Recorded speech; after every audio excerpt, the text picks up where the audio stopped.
Сәлем достар, тек қазақстандық көрермендердің ғана емес, әлемнің 100-ден астам елінің көңілінен шыққан жүректегі күз түрік сериалының қалай аяқталатынын білгіңіз келе ме?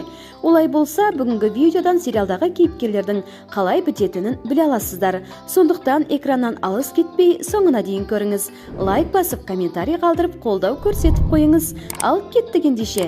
Нағыз пандемияның қайнаған тұсында шыққан сериал көптің жүрегін жаулай алды. Соңғы бөлімі де баршаның көңілінен шығар анық. Сериалдағы басты кейіпкердің бірі жүрегі кекке тұншыққан Азиза мейірімді Айшаға айналады. Ақыры оны отбасы қабылдайды. Тіпті өліп жатқан Хазардың өзі анасын шақырады. Хазар қайтыс болғаннан кейін Азиза қайғыдан жалғыз қалуға шешім қабылдайды. Бірақ Джихан оны үйіне қайтуға көндіреді. Насу оған ұсыныс жасап, екеуі үйленеді.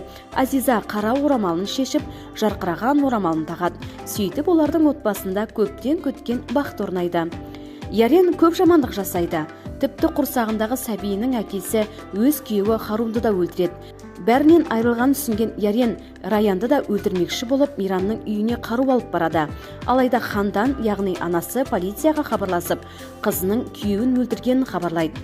Полиция дер кезінде жетіп, Раянды құтқарып алады. Ярен болса қамауға алынып, барлық істер үшін жазасын өтейді. Хазан өлтіріліп, оның қазасы Джиханның мойнына артылғаннан кейін ол Хандан екеуі қателіктерін түсінеді. Туыстары оларды кешіреді. Тіпті Миран Джиханды ұлына кіндік әке етіп қана қоймай, оны компанияның директоры қызметіне ұсынады. Медиатта бақыт болмайтын түсінген қос ғашық Азат пен Гүнүл Стамбулға кетуге шешім қабылдайды. Бірақ бұған дейін олар үйленеді. Миран мен Раян олардың үйлену тойына қатысады. Бірнеше жылдан кейін ерлі-зайыптылар балалы болады. Ал Джихан мен Хандан өз шешімінен келісіп, немересіне бара бастайды. Дилшах Азизаны ешқашан кешіре алмайды. Оның Раянға деген жек көрініші Азизаны қабылдағанына байланысты одан сайын күшейе түседі. Ол Миран мен Раянның ажырасу үшін бәрін жасайды. Миран Дилшахтың психикалық бұзылыстары бар екенін және оның әйел мен баласы үшін қауіпті екенін түсінгенде, Хазар екеуі оны емделуге емханаға барады.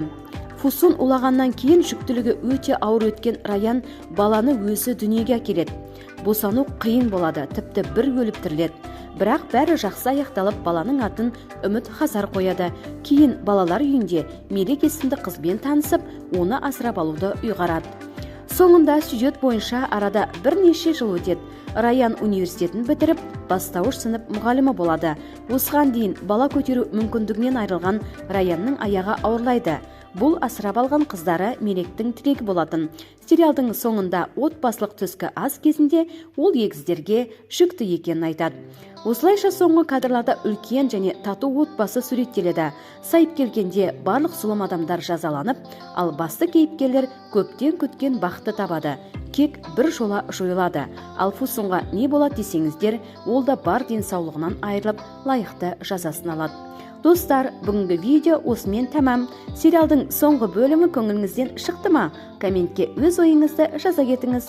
Сіздермен болған әдеттегідей Асем ТВ арнасының жүргізушісі Асем Жұмалиева. Келесі кездескенше аман сау болыңыздар. Келесі демекші, бұдан былай қызықты әңгімелер, болған оқиғаларды оқитын боламын. Жаңа жылға жаңа нишамен кіріп келмекшімін.